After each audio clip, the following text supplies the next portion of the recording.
बागेश्वर धाम के पीठाधीश्वर धीरेन्द्र शास्त्री आज से हिंदू एकता पदयात्रा शुरू कर रहे हैं और ये यात्रा बागेश्वर धाम से ओरछा तक पहुंचेगी। धीरेन्द्र शास्त्री की इस पदयात्रा में शामिल होने के लिए हजारों की संख्या में लोग बागेश्वर धाम पहुंचे हैं। बीती रात वहां धीरेन्द्र शास्त्री बड़ी संख्या में आए लोगों को संबोधित करते हुए नजर आए। इसी दौरान उन्होंने कहा कि हिंदुओं पर अत्याचार किया जा रहा है और इसे रोकने के लिए सड़कों पर उतरने की जरूरत है। कल काम आएंगे 10 बजे हम यही हनुमान चालीसा पढ़ने के लिए मिलेंगे। सामान सुरक्षित करके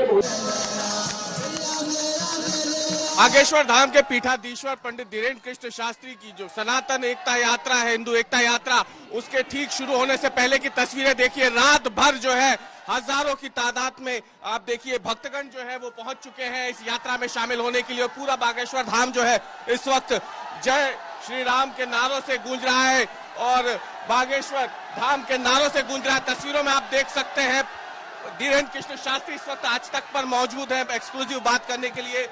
गुरुजी, आखिरकार सबसे पहला सवाल जो सबके मन में, तुम हमें शुभकामनाएं दो कि हमारी यात्रा सफल हो। आपको इस यात्रा के लिए बहुत बहुत शुभकामनाएं गुरुजी। और जिस तरीके की भीड़ है उसे देख के तो लग रहा है कि यात्रा शुरू होने से पहले ही सफल हो गई है, जैसी तस्वीरें दिख रही है। बजरंग बली के भक्तों का ये उबाल है, ये हिंदुओं की जागृति का उबाल है और हमें बजरंग बली की कृपा पर भरोसा है, बागेश्वर बालाजी की कृपा पर भरोसा है और आज हमको हिंदुओं पर भी भरोसा हमारा बढ़ रहा है कि जब एक आवाज में हिंदू जिस दिन धर्म विरोधियों के लिए सड़कों पर उतरने लगेंगे उसी दिन इस देश में हिंदुओं पर होने वाला अत्याचार बंद हो जाएगा। आपको ऐसा क्यों लग रहा है कि अभी अत्याचार हो रहा है जबकि हिंदू तो बहुसंख्यक है? आप न्यूज वाले हो, तुम्हें पता नहीं चल रहा? अरे लग नहीं रहा हिंदुओं पर अत्याचार हो रहा। वक्फ बोर्ड की 2005 तक कुछ ही 100 एकड़ जमीन थी, 2024 में 8.5 लाख एकड़ जमीन हो गई। उनने पार्लियामेंट को अपना बता दिया, कल के दिन हमारी जमीन है उनकी ना हो जाए।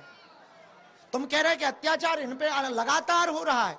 रामायण की इनकी जलाई गई, ये बेचारे जो खड़े हैं इनके साथ अत्याचार, कई बहन बेटियों को लव जिहाद के चक्कर में भगा लिए गए हैं। उन बेटियों के माता पिता हमारे पास रोते हुए आते हैं, हमें उनका दुख नहीं देखा गया, इसलिए हमने हिंदुओं को एक होने का प्रण ठान लिया है।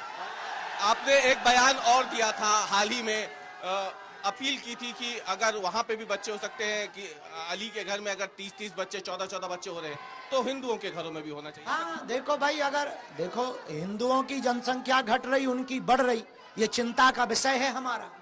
इसी चक्कर में तो हम शादी कर रहे हैं। कब कर रहे हैं हर कोई जानना चाहता है, शादी आप कब कर रहे हैं ये तमाम लोग जानना चाहते हैं। जल्दी करेंगे, तुम टेंशन न लो, आज तक चैनल को इनवाइट जाएगा।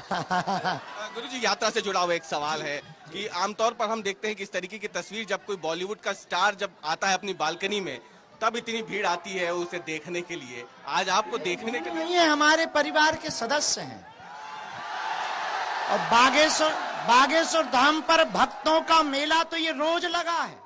शनिवार मंगलवार आओगे तो तुम कहोगे अरे बड़ा पागलपन है यहाँ, तुम्हें इतने तो भूत ही वाले मिल जाएंगे। कटोगे तो कटोगे, एक नारा जो खूब चला चुनावों में, आज महाराष्ट्र के चुनाव संपन्न हो गए। कोई लेना देना नहीं, हिंदुओं को हमें एक करना है, इस पे बात करो, कल से पदयात्रा। बटोगे तो कटोगे, आपको लगता है ये नारा सही था जो दिया गया था? जातियों में बटेंगे तो निश्चित रूप से कटेंगे, इसलिए तो हमने प्रण लिया है कि हम हिंदुओं को एक करेंगे। Thank you. एक आखिरी सवाल गुरुजी, एक आखिरी सवाल, क्या मंदिरों में आपके मुताबिक आपको क्या लगता है जब जातियों की बात होती है तो फिर दलित से भी कोई पूछे? भगवान हमारे संत आचार्य ये सब निर्णय ले, हमें तो जात पात और भेदभाव को मिटाना है, यही हमने प्रण ठाना है। हम सब हिंदू।